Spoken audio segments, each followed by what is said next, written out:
खुलुमबाय दिनैनि रादाबखौ फरायदों आं त्रिशरन बसुमतारी। दिनैनि गाहाय रादाबाव दङ आसाम निधि आरोग्यआव दाननि राङा 11 सानाव 17.5 कौटि जाखांदों। नाग्रिजुलियाव करोना देहा फाहामसालियाव सा 11 सन्देह गोनां सुबुंखौ क्वारेन्टाइन खालामबाय।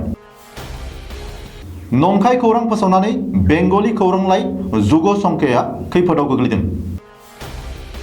ताब्लिगी जामातनि दैदेनगिरिफोरनि हेंथायै आसाम पुलिसा केस फाइल बानायबाय।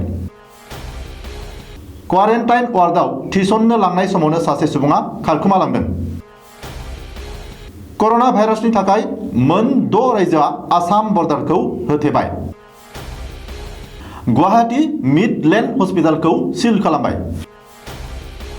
सामागुरियाव दुथांफोरा एम्बुलेन्सखौ अन्थाइ खुबैदों। दानिया आबुं रादाब।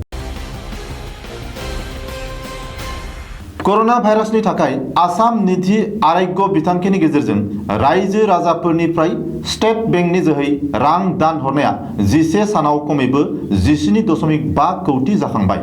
मन्त्री डक्टर हिमन्त बिश्व शर्माया बे खारिथिखौ रोखायै मिथिहोदों खौरां बिजोंनि गेजेरजों।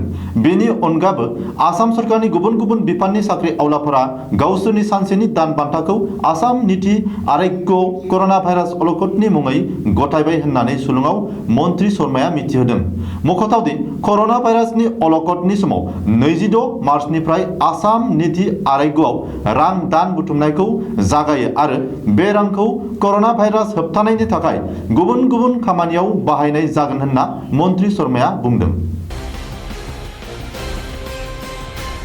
बाक्सा जिल्लानि बेन्दोङाव थानाय नाग्रिजुलि मडेल हस्पिटालाव कोविड-19 एबा करोना भाइरास सन्देर जानायनि सन्देह खालामजानाय सा 11 सुबुंफोरखौ क्वारेन्टाइन खालामनाय जाबाय।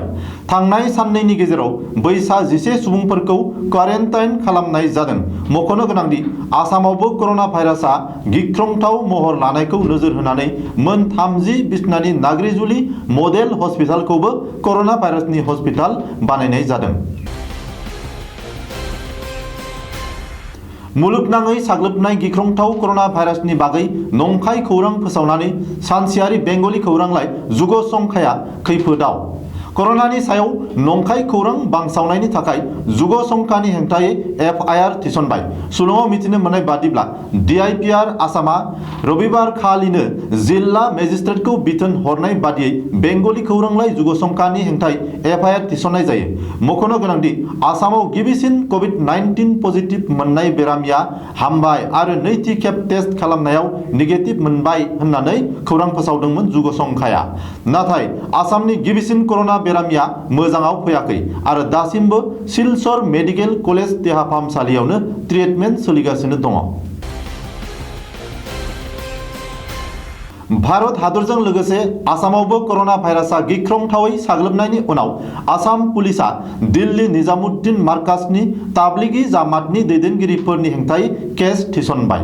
बबेखानि ताब्लिगी जामातनि बै दैदेनगिरिफोरनि गेजेराव आसाम इउनिट ताब्लिगी जामातनि दैदेनगिरिफोरनि मुङाबो फारिलाइयाव दं होननानै मिथिनो मोन्दों। मख'नो गोनांदि निजामुद्दिन मार्काजआव बानजायनाय ताब्लिगी जामातनि जोहैनो हादरनाङै करोना भाइरास बेफ्रुनाया रोखा जानायनि उनावबो दासिम ताब्लिगी जामातनि दैदेनगिरिफोरा सोरखार आरो सावस्रि मावफारियाफोरखौ मदद होआलासे खारखोमाना थानायनि थाखायनो बे बिथांखिखौ लायो आसाम पुलिसा। बबेखानि निजामुद्दिन मार्काजनि ताब्लिगी जामातनिफ्राय फैफिननानै खारखोमाना थानाय साफ्रोमबो सुबुंनि सायाव सोरखारा गोख्रों राहा लागोन होननानै गिबि मन्त्री सर्बानन्द सन'वालआ हुमखि होदों आरो थाखुमानानै थानाय गासैबो ओंखारबोनानै सोरखारखौ मदद खालामनो थाखायबो खावलायदों आसाम सोरखारा। सरुफतार ओनसोलाव करोना भाइरासखौ समखिनाया दिनै बांसिनदों। सुलुङाव मिथिनो मोननाय बादिब्ला गुबुन रायजोनि सासे सुबुंखौ सरुफतारनि करोना देहा फाहामसालिनि क्वारेन्टाइन वार्डआव थिसननो लांनाय समावनो सन्देह खालामजानाय सुबुङा खारखुमा लांदों। खारखुमा लांनाय सन्देह गोनां सुबुंखौ मथुरानि वीरेन्द्र कुमार होननानै सिनायथि होदों रैखाथि बिफाना। बबेखानि 10 सान सिगाङावनो वीरेन्द्र कुमारा रेलजों आसामाव फैदोंमोन आरो महामारी कर'नानि थाखाय हादरनाङै लकडाउन खालामनाय समाव ओनसोलनि रायजो राजाफोरा हमना पुलिसनो गथायदोंमोन। नाथाय एम्बुलेन्सजों क्वारेन्टाइनाव लांनाय समावनो खाबु लानानै खारखुमालाङो सन्देह गोनां सुबुङा।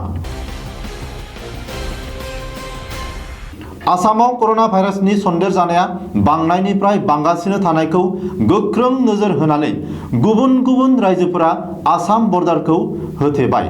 मख'थावदि आसामनि 2743 बर्ग किल'मिटार बाउन्डारिखौ सा सानजानि मोन 6 रायजोआ होथेबाय। त्रिपुरानि देहा बिफानखौ गावनो सामलायनाय गिबि मन्त्रि बिप्लब कुमार देबआ मोनसे खौरांगिरि मेलनि गेजेरजों त्रिपुरा, मिज'राम आरो त्रिपुरा आसाम बर्डारखौ होथेनो बिथोन होबाय।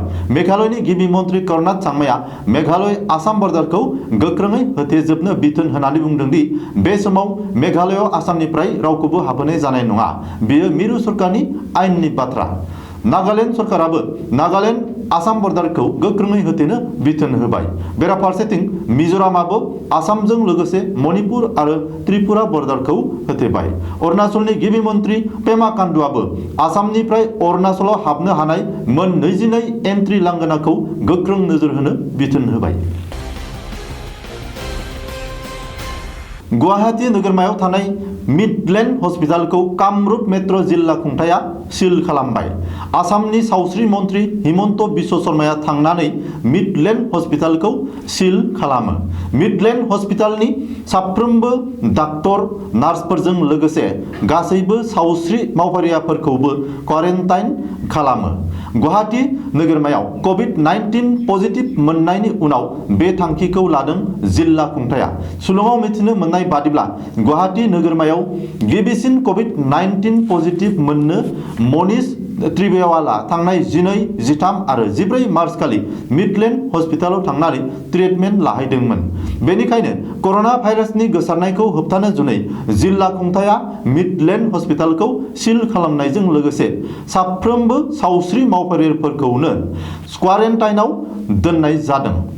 बबेखानि मिडलेण्ड हस्पिटालनि मावफारियाफोरनि देहायाव कभिड-19 पजिटिभ मोनाखैब्लाबो सन्देह दं होननानै खौरांगिरिफोरनि सिगाङाव बुंदों डक्टर हिमन्त बिश्व शर्माया।